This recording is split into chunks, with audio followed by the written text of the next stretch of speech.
Voici le parcours d'Éric Desroches. Lorsque j'ai rencontré Éric, il portait un chapeau multi-projet, de multi-entreprises, et il avait des étoiles quand même dans les yeux parce qu'il sentait toutes les inspirations qui étaient à l'intérieur de lui, mais sans s'en rendre compte, il devenait dépendant de cette adrénaline à recevoir les inspirations et à se disperser en fait. Lorsqu'il s'est recentré dans la sagesse de son cœur, ce qui s'est produit, c'est qu'il a pu être en mesure de faire une action après l'autre, de commencer à décoder avec plus de sagesse aussi les inspirations qu'il recevait dans ce fameux cycle de création qu'il passionne tellement.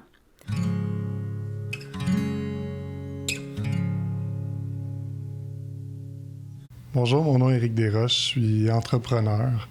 En fait, depuis que je suis jeune, j'ai toujours eu le plaisir, le goût d'entreprendre. Puis la raison pour laquelle j'ai entrepris des projets a beaucoup évolué au fil des années. Elle a été pendant un certain moment axée sur une quête de rendement sans fin, avec peu de sens, je veux dire, jusqu'à un certain point pour moi. En sachant aussi qu'il y avait toujours une voix à l'intérieur qui avait le goût de créer des projets qui venaient du cœur. Donc aujourd'hui, je partage ce parcours de la tête au cœur de l'entrepreneur. C'est vraiment magnifique, Éric, de voir vraiment la différence entre la première fois où on s'est rencontrés et maintenant. Ça me fait chaud au cœur, en fait, de voir ça.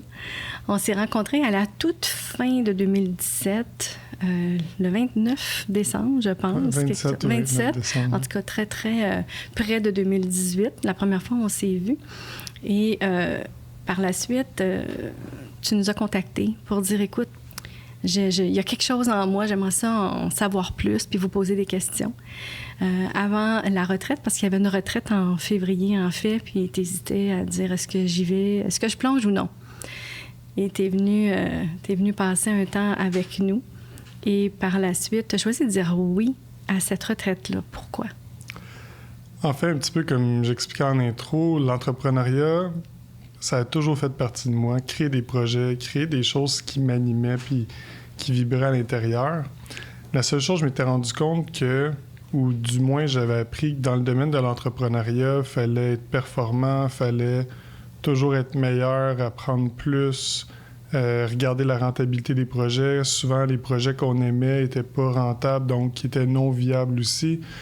Puis, à un certain point, ça faisait plus de sens pour moi parce qu'il y avait réellement des projets qui me faisaient vraiment vibrer en dedans, puis auxquels je disais pas oui. Donc, je le savais sans savoir qu'est-ce qui était l'intelligence du cœur ou tout le parcours qui en est suivi. En fait, j'avais quand même cette voix-là qui était vraiment forte de réaliser, je vais dire qui j'étais, mais qu'est-ce qui était à l'intérieur de moi.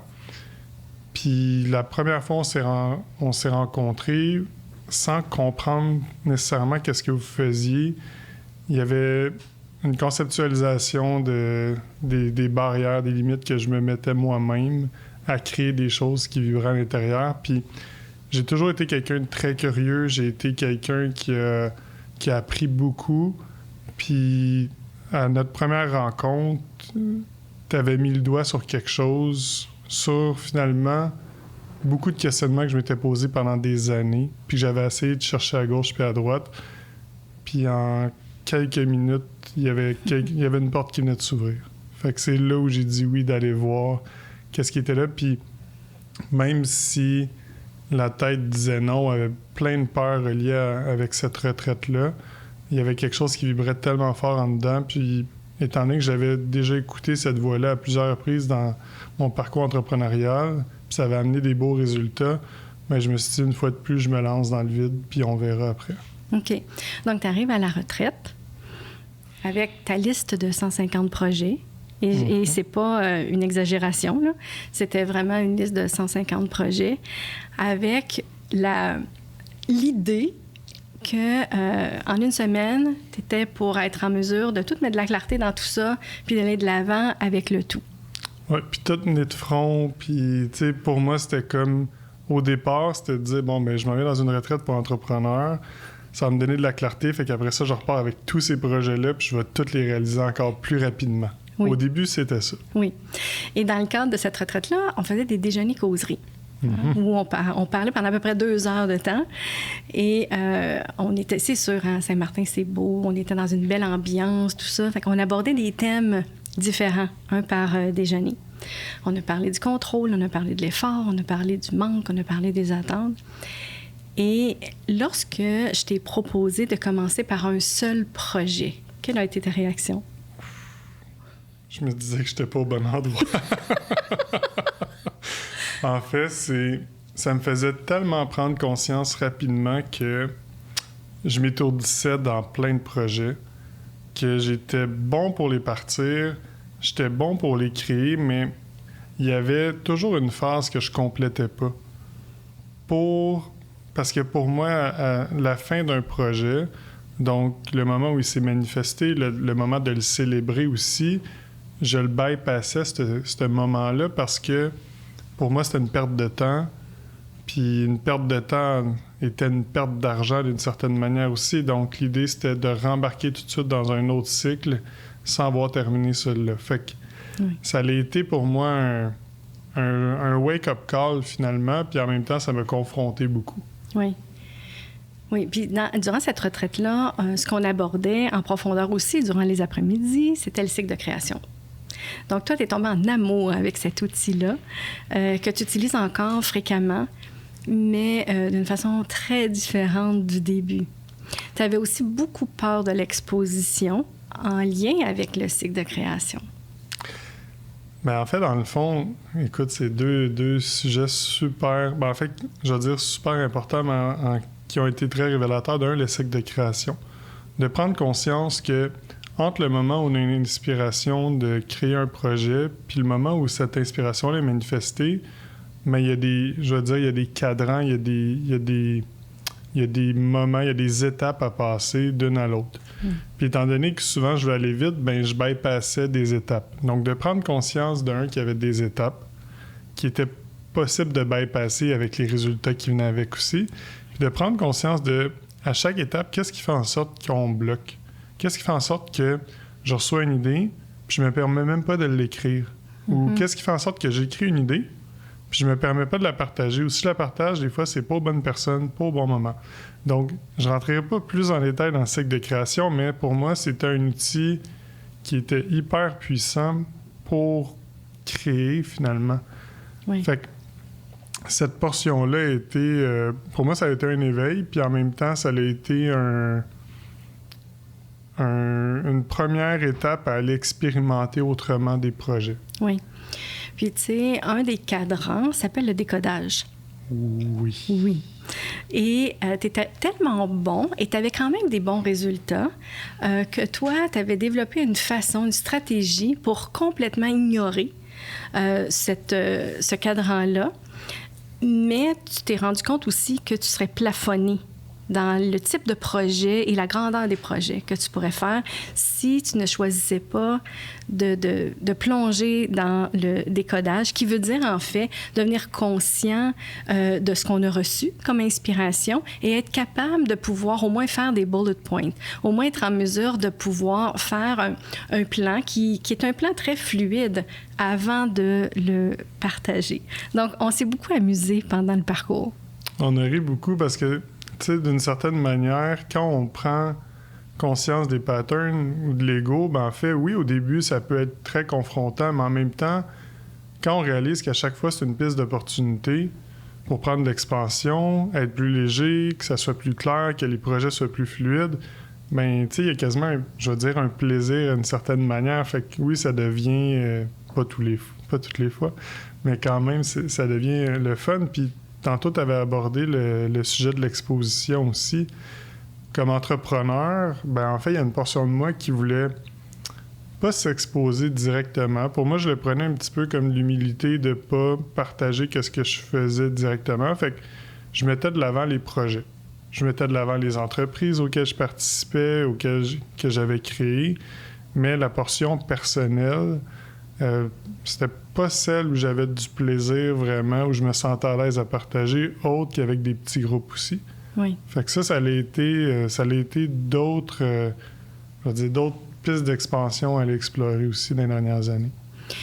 Oui, puis tu sais, en même temps, bon, quand on parle, mettons, de l'humilité, on peut être en mesure de pouvoir partager nos expériences tout en demeurant humble. Parce que, en fait, tu as toujours eu du succès dans tes projets ou presque. Donc, c'est des succès comme peut-être assez grandioses pour intimider peut-être certaines personnes. Et pour toi, tu avais tendance à comme te reculer. OK, on n'en parlera pas de ça. Mais maintenant, quand on parle de neutralité, justement, là, tu t'accueilles à l'intérieur des projets aussi et tu es en mesure de pouvoir partager de plus en plus tes propres expériences à toi qui assistent les projets aussi. Ils ne sont pas séparés. Oui, puis je pense que qu'est-ce qui a créé ce shift-là, c'est qu'au début, c'était des projets pour Éric Desroches. Fait que je savais qu'en m'exposant, mais en fait, je veux pas dire la seule raison d'être, mais la seule raison pour laquelle je m'exposais, la seule chose que je voyais, c'était pour que les gens reconnaissent le succès que j'avais. Fait qu'automatiquement, je trouvais pas trop de sens à le faire. Oui. Puis en même temps, j'avais peur du jugement parce que là, c'est comme si je me vantais d'être bon dans l'entrepreneuriat, finalement. Puis le chiffre a été fait au moment où le projet, l'inspiration passe à travers moi, mais il n'est pas juste là pour Éric Desroches. Puis je prends un projet immobilier, c'est autant pour, oui, moi comme investisseur, ensuite l'immeuble pour sa pérennité, pour, je vais dire, le bien-être de l'immeuble, mais dans sa construction. Puis l'autre chose, c'est les occupants de l'immeuble, pour le bien-être des occupants aussi. Fait qu'en prenant en considération, exemple, dans l'immobilier, ces trois sphères-là, bien, automatiquement, de partager un projet, je ne suis pas simplement en train de partager sur Éric, mais je suis en train de partager sur l'entièreté de l'œuvre. Oui. Puis c'est là où, pour moi, ben cette raison d'être là, de créer, est beaucoup plus vibrante, puis est beaucoup plus, je vais dire le mot, opportun à partager, parce qu'elle va autant, je veux dire, je vais l'apprécier, mais c'est surtout de dire, ben autant ça va inspirer les gens aussi à peut-être faire des projets en changeant de 1, 2, 3 degrés comment ils y font. Fait que pour moi, ça a encore plus de sens quand il est temps de partager. Oui. Autrement dit, dans notre propre petit jargon bien gentil, tu t'es enlevé du chemin. Tu sais, quand on dit que, bon, avec la structure de l'ego, on se fait toutes sortes de limites à dépasser ou à être contrôlé par. Et là, simplement, ben, tu t'accueilles en tant qu'Éric Desroches. Oui, mais c'est comme si tu portais aussi un peu tous ces projets-là autour de toi qui ont un rayonnement de plus en plus grand, qui assiste de plus en plus de gens. Parce qu'il y a plusieurs immeubles, il y a aussi des camps de vacances, il y a toutes sortes de choses dans lesquelles tu t'es impliqué. Et juste avant de poursuivre là-dedans, j'aimerais qu'on revienne un petit peu, OK, à la retraite encore. Parfait. Oui. Donc, quand je t'avais proposé de faire un projet, là, on s'est beaucoup amusé avec ça parce que durant les déjeuners causeries, tu mettais ta casquette, tu l'enlevais, tu mettais ta casquette, tu l'enlevais. Et là, tu tentais de me convaincre de toutes sortes de façons. Jusqu'à ce qu'à un moment donné, tu te rendes compte que regarde, je ne vais pas changer ma position. C'est vraiment ce que je te propose. Parce que c'est comme une formule, comme une recette un peu. Si on approfondit, on raffine la recette, on l'intègre, cette recette-là, par la suite, c'est beaucoup plus facile à l'appliquer à tous les autres projets. Mais c'est pour ça que je te proposais d'aller en profondeur. Mais je savais vraiment qu'à ce moment-là, tu étais beaucoup plus rationnel. Tu l'as encore, tu utilises ton côté rationnel, mais beaucoup plus en lien avec ton cœur. Fait que comme on a dit tantôt, ça ne veut pas dire qu'on se sert plus de sa tête, mais ça veut dire que c'est pas elle qui contrôle tout. Donc, on se retrouve là, et là, tu me dis, bon, oui, mais comment je vais faire ça? Lequel je vais choisir? Et en même temps, tu me dis, on est au bord de la mer, et tu me dis, tu vois le bateau, là, qui était comme un peu en plein milieu? Je dis, oui, mais il dit, c'est comme si j'ai peur de me retrouver là, puis de pas avoir tous les outils, puis pas savoir quoi faire. Puis là, je te disais, bien, c'est ce que je te propose, justement, de commencer par un projet et de savoir comment te tenir, mettons, sur le bord de la plage quand l'eau commence à arriver.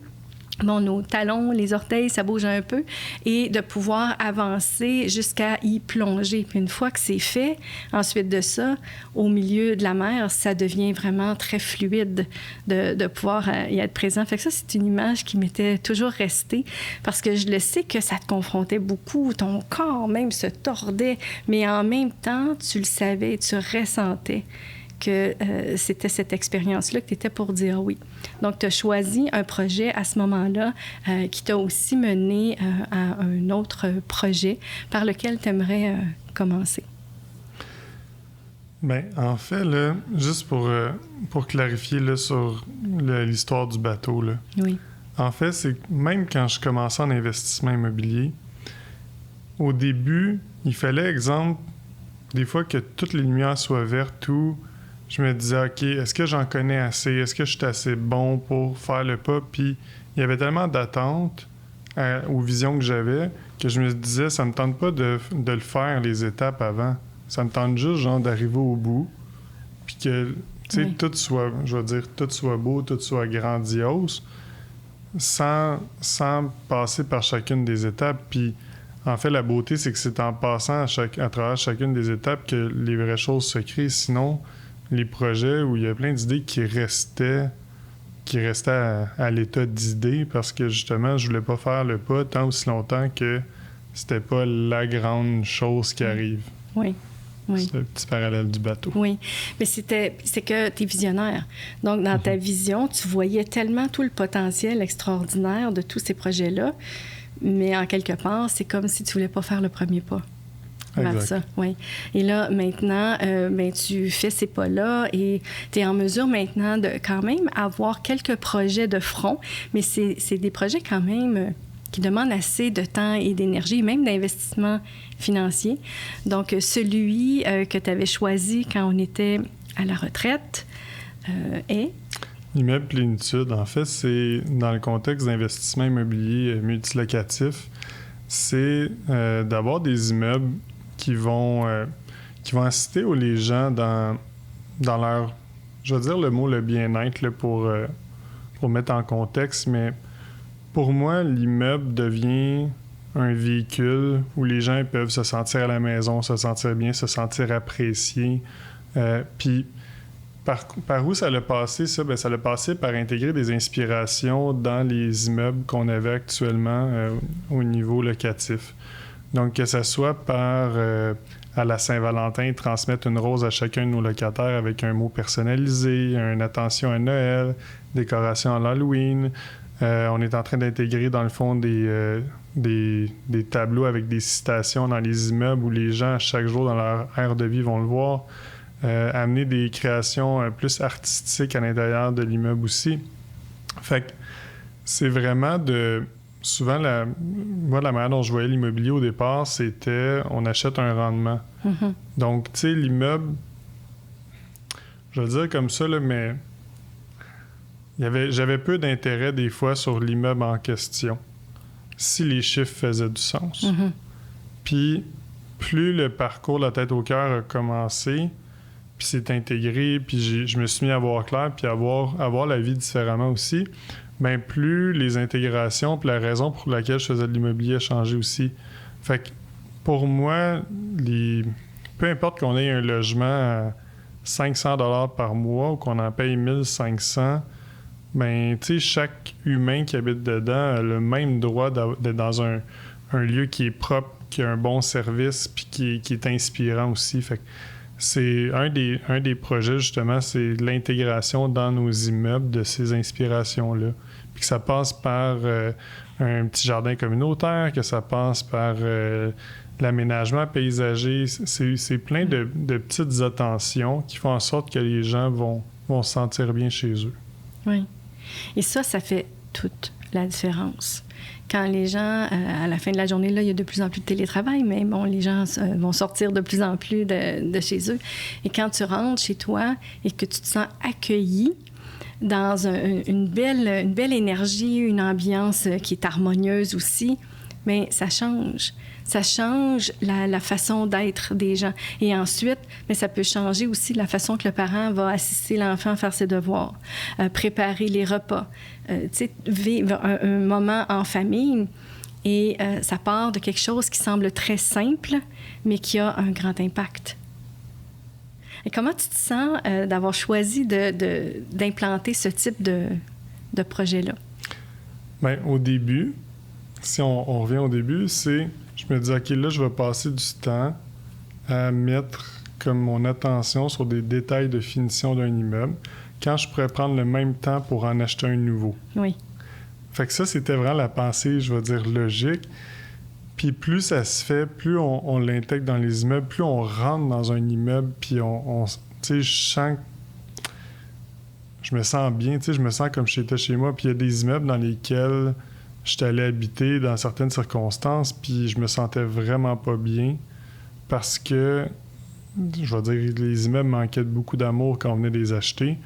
Fait que d'intégrer ça, pour moi, c'est super inspirant, puis on est en train de... Justement, il y a un immeuble en ce moment à Montréal, on est en train de tout changer les fenêtres, puis juste de voir la luminosité qui va rentrer, le design, le look de l'immeuble, qui est le... Tu sais, dans le fond, on est peut-être 16 voisins pareils, puis ça va être le seul qui va, je vais dire le mot rayonner comme ça. Ben moi, je trouve ça vraiment... Pour moi, c'est inspirant, puis je sais que en connaissant même les propriétaires voisins, bien qu'eux autres aussi vont faire le choix, probablement, parce qu'on s'est parlé un petit peu, mais d'amener de la vie aussi dans leur immeuble, puis de s'inspirer, puis voir l'immobilier autrement que juste des loyers, une hypothèque, puis un revenu à la fin. Oui. Puis qu'est-ce que ça veut dire pour toi, l'immeuble Plénitude?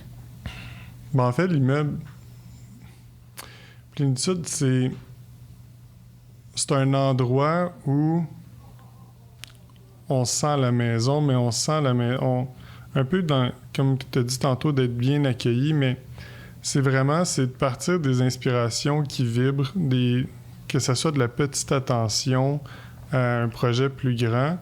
Mais dans le fond, c'est d'amener de l'amour à l'immeuble, puis d'amener vraiment le côté créatif qu'on a chacun aussi. Puis je l'amène à moi, l'immeuble Plénitude, mais souvent, j'ai partagé à des groupes d'investisseurs immobiliers. Bien, je pense que chacun, dans son unicité, a des choses à partager, a des passions. Maintenant, comment on peut l'amener dans le domaine de l'immobilier?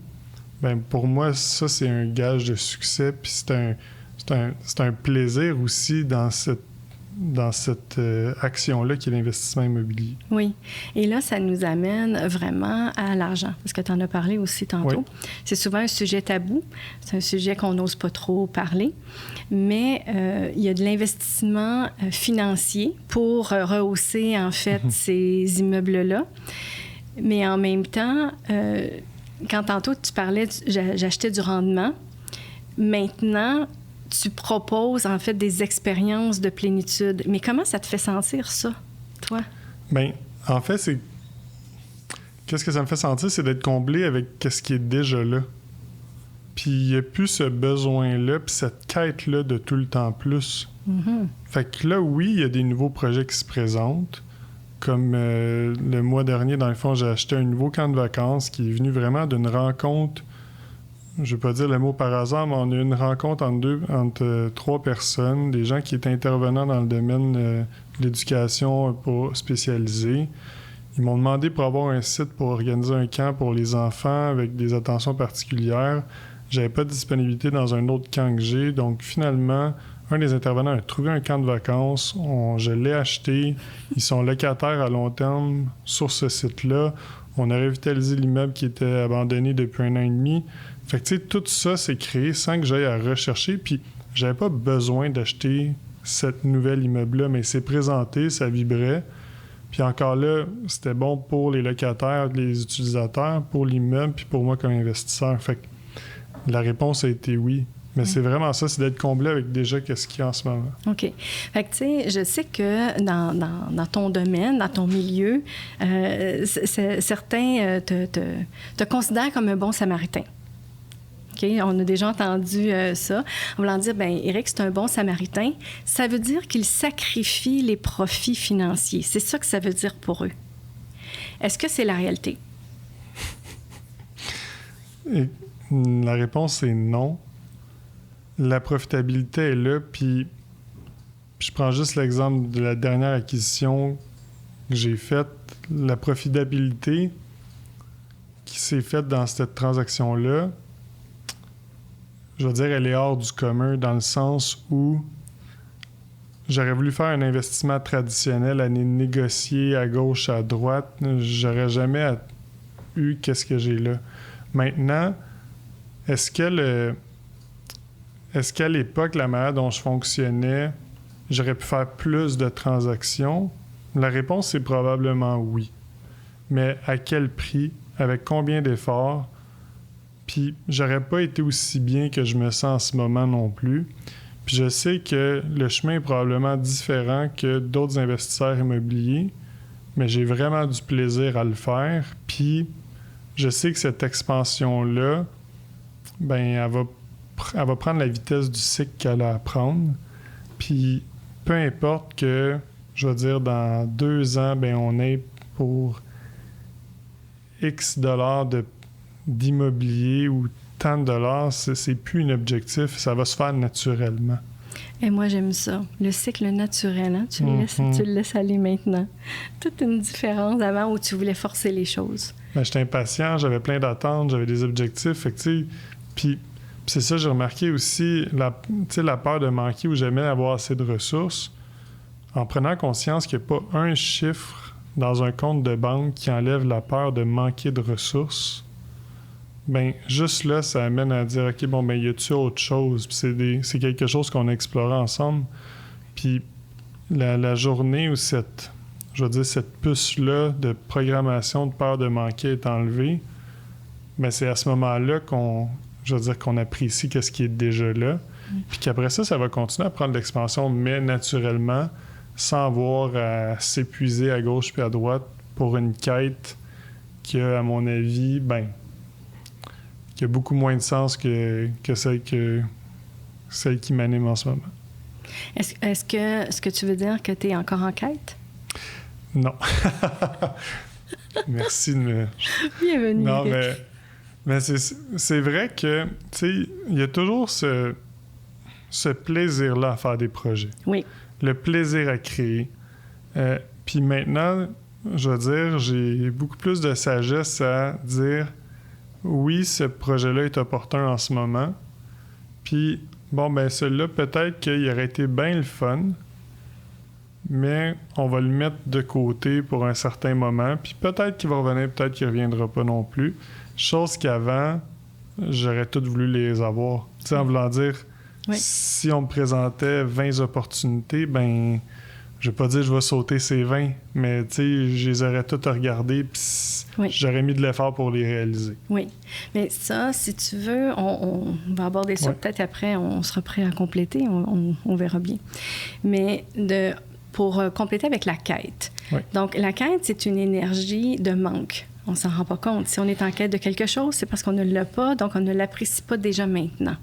À partir du moment où on se libère de la quête, c'est là qu'on s'ouvre à recevoir beaucoup plus que n'importe quel effort qu'on aurait fourni dans l'énergie de la quête. Alors, si je reviens encore, ça me tente de revenir à la retraite de Saint-Martin, juste pour faire la boucle. Je pense que je sais où tu t'en vas, mais continue. Donc, durant cette retraite où je t'avais dit au lieu des 150 projets, peut-être que tu pourrais en choisir un, tu en avais choisi un qui n'était pas complété encore. Tu étais dans les transactions et c'était quelque chose qui était quand même assez lourd d'un côté, mais tu étais très attaché à ce projet-là. Donc, quand je t'ai proposé de cesser de le retenir, le projet, pour le libérer, qu'est-ce qui s'est passé? Bien, en fait, en moi, au début, je voulais pas. Mm-hmm. Surtout quand on voit le potentiel d'une création comme ce projet-là, je me dis, c'est impossible qu'on me demande de le laisser aller. Parce que pour moi, de le laisser aller, c'est un synonyme d'échec, puis c'est un synonyme de... que pour moi, c'était pas bon pour moi. Mm-hmm. Puis c'était un projet que ça faisait quand même déjà un bout de temps qui était... C'est une transaction immobilière que ça fait déjà un bout de temps qui était en offre d'achat. Puis il y avait toujours quelque chose qui coinçait. Il y avait beaucoup de lourdeur au projet même, à l'immeuble. Puis moi, c'est certain que j'en avais beaucoup aussi. Puis en fait, la journée où tu m'as invité à cesser de retenir le projet, ben, je vais dire la magie s'est passée, mais c'est ça aussi qui est arrivé, c'est la transaction est devenue de plus en plus fluide. Il y avait des liens en cours avec ce projet-là qui se sont libérés avec les vendeurs. Il y a eu beaucoup d'événements. Je veux dire, ben c'est certain, hors de mon contrôle, mais beaucoup d'événements que jamais j'aurais pu m'attendre qui se sont passés pour finalement conclure la transaction après, je veux dire, peu de temps après. Mais en fait, c'est là aussi que j'ai pris vraiment conscience du pouvoir. Un coup qu'on cesse de retenir, mais qu'on continue à poser des actions inspirées, puis qu'est-ce qui fait vibrer, mais sans avoir l'attachement au projet, que ça laisse le plein potentiel au projet de soit se compléter ou de passer à la prochaine étape. Ça n'a vraiment pas été facile, mais en même temps, pour moi, ça a été une des plus belles expériences où j'ai pu prendre conscience de tout ce cycle de création-là. Puis finalement, la nouvelle, c'est que ça s'est complété. Ben, ça s'est complété, en fait. Ça s'est concrétisé. Ça s'est concrétisé. Donc, l'acquisition a eu lieu sous des termes beaucoup plus simples, beaucoup plus fluides que qu'est-ce qu'au début je pensais.